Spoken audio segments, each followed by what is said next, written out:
మళ్ళీ హామీ ఇస్తున్నాం. ఇరిగేషన్లో పెద్ద ఎత్తున ప్రాజెక్టులు కట్టాం, కానీ ఆ ప్రాజెక్టులో ఉండే నీళ్లు వాడుకోలేకపోతున్నాం.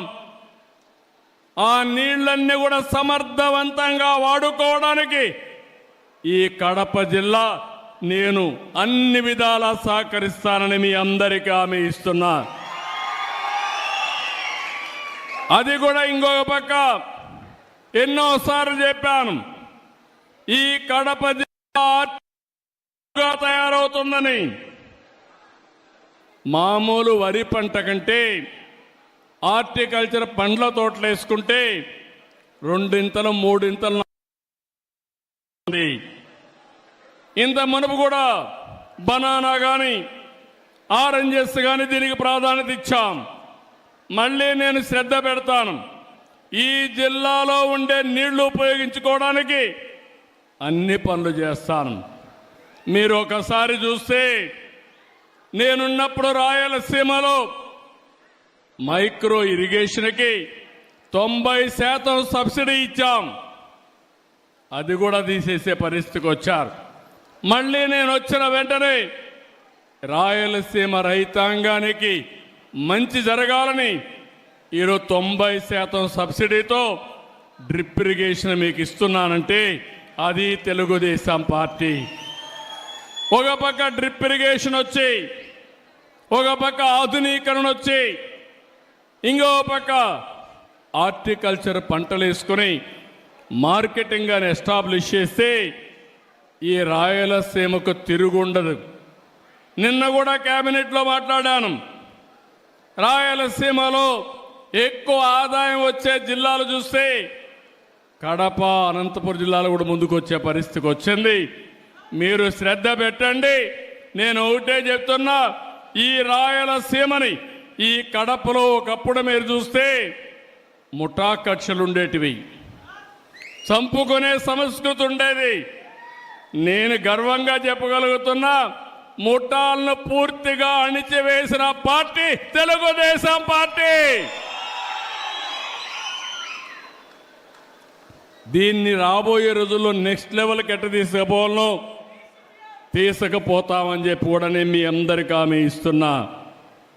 ఇంకో పక్కన నేను నిన్న మొన్న మాట్లాడాను, పోలవరం ప్రాజెక్టు ఈ రాష్ట్రానికి ఒక జీవనాడి. నీళ్ళన్నీ కూడా మీరు చూస్తే పోలవరం కిందన గోదావరి ద్వారా సముద్రం లేకపోతున్నాయి. ఈ సంవత్సరం 4000 టీఎంసీ నీళ్లు సముద్రం లేకపోయినాయి.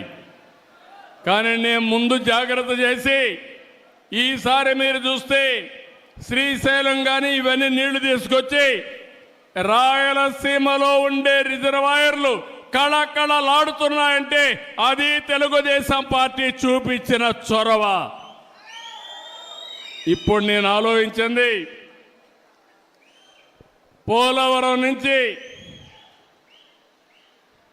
దగ్గర ఒక 200 నుంచి 300 టీఎంసీ నీళ్లు రాయలసీమకు వస్తే ఇంకా రాయలసీమను ఎవ్వరూ పట్టలేరని చెప్పి కూడా నేను మీకు తెలియజేస్తున్నా. ప్రగతి వైపు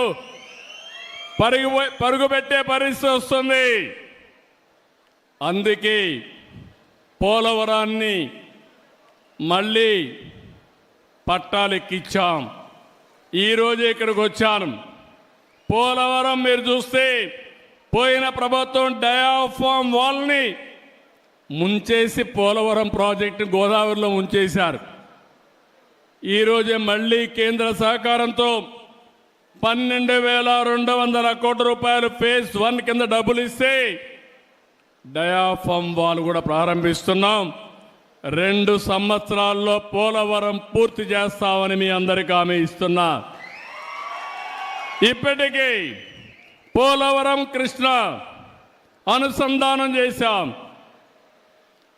కృష్ణా డెల్టాలో వాడే నీళ్లు శ్రీశైలం ద్వారా రాయలసీమకి ఇచ్చాం. అందుకే నేను ఆలోచిస్తున్నాను, రేపు రాబోయే రోజుల్లో గోదావరి, పెన్నా, పోలవరం బనకచెర్ల వరకు అనుసంధానం చేయగలిగితే అది ఒక గేమ్ చేంజర్గా తయారవుతుంది. ఇంకా ఇబ్బందే ఉండదు. రాయలసీమ రైతాంగం మీసం తిప్పి బతికే రోజు వస్తుందని చెప్పి కూడా నేను మీకు తెలియజేస్తున్నా. ఎందుకు ఈ మాట మాట్లాడుతున్నానంటే డబ్బులు అవుతాయి. దగ్గర దగ్గర 80,000 కోట్లు కావాలి. పోలవరం అయిపోతుంది.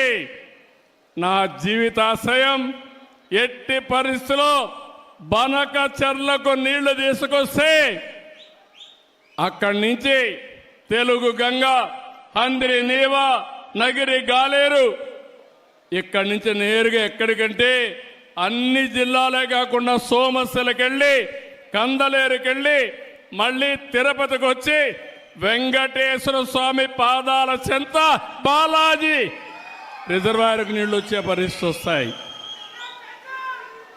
ఇది నా కళ. మీలో కూడా ఆలోచన రావాలి. ఆ రోజు ఎన్టీ రామారావు గారు ప్రారంభించిన జల యజ్ఞం ప్రతి ఎకరాకు నీళ్లు ఇచ్చే బాధ్యత నాదని మరొకసారి మీ అందరికీ హామీ ఇస్తున్నా. ఎట్లొస్తాయని కూడా మీరు ఆలోచిస్తే పోలవరం నుంచి కృష్ణాకు వచ్చిన తర్వాత Nagar Sagar right main canal దగ్గర ఆ నీళ్లు తీసుకొచ్చి అక్కడ ఒక రిజర్వాయర్ కట్టి అక్కడి నుంచి ఇంకా ముందుకు తీసుకుపోతే ఏదైతే వెలుగొండ ప్రాజెక్టు ఉందో అక్కడ కూడా నీళ్లు ఇచ్చి అక్కడి నుంచి నల్లమలై ఫారెస్ట్ కట్ చేస్తే లోపల ఒక టన్నల్ వేస్తే నేరుగా బనకచెర్లకు నీళ్లు వస్తాయి. ఎవరు ఊహ రాలేదు. కానీ నేను అనునిత్యం ఆలోచిస్తున్నా, రాయలసీమ రుణం ఎట తీర్చుకోవాలి. నేను కూడా పుట్టింది రాయలసీమలో, పుట్టా రాయలసీమ బిడ్డ. ఈ రుణం తీర్చుకోవాలనుకున్నప్పుడు రాష్ట్రాన్ని అభివృద్ధి చేస్తాం. కరువు జిల్లాలైన రాయలసీమని అభివృద్ధి చేసే బాధ్యత తీసుకుంటానని చెప్పి కూడా నేను మీకు తెలియజేస్తున్నా. అందుకనే ఇంకో పక్క మీరు ఒకసారి చూసినప్పుడు ఈ నీళ్ళన్నీ కూడా సముద్రం లేకపోతున్నాయి. ఈ విషయం మీరు గుర్తుపెట్టుకోవాలి. ఈ సంవత్సరం 5,000 టీఎంసీ నీళ్లు వర్షాలు వచ్చిన తర్వాత సముద్రంలోకి వెళ్ళి ఈరోజు మనం చూస్తే బాగా వర్షాలు వచ్చినప్పుడు నీళ్ళన్నీ సముద్రం లేకపోతున్నాయి. వర్షాలు లేనప్పుడు కరువు కాటకాలతో మనం ఇబ్బంది పడుతున్నాం. ఈ రెండు కూడా అనుసంధానం జరగాలంటే, కరువు రహిత రాష్ట్రంగా తయారు కావాలంటే నదుల అనుసంధానమే ఏకైక మార్గం. ఇది సాధ్యం. ఒకప్పుడు ఇంత టెక్నాలజీ లేదు, ఇప్పుడు టెక్నాలజీ వచ్చింది. ఇది చేసి చూపిస్తామని చెప్పి కూడా నేను మీకు తెలియజేస్తున్నా. ఇంకో పక్కన మీరు ఒకసారి ఆలోచిస్తే ఈ జిల్లాలో కొప్పర్తి, ఇక్కడే కడపలో 2,300 కోట్ల రూపాయలు కేంద్రం ఇచ్చారు. కొప్పర్తిని ఒక పారిశ్రామిక కేంద్రంగా తయారు చేసే బాధ్యత, మీకు ఉద్యోగాలు ఇప్పించే బాధ్యత నేను తీసుకుంటానని చెప్పి కూడా నేను మీకు తెలియజేస్తున్నా. ఇంకో పక్క స్టీల్ ప్లాంట్ కూడా ఉంది, దాన్ని కూడా పర్సూ చేస్తున్నాం. అది కూడా వస్తే ఈ జిల్లా ప్రగతి జరుగుతుంది. ఇంకో పక్క ఇది కాకుండా ఎంఎస్ఎంఈ పార్క్ ఒకటి ఇక్కడ పెట్టే ఇంత మునుపు ఆఫీస్ ఉంది.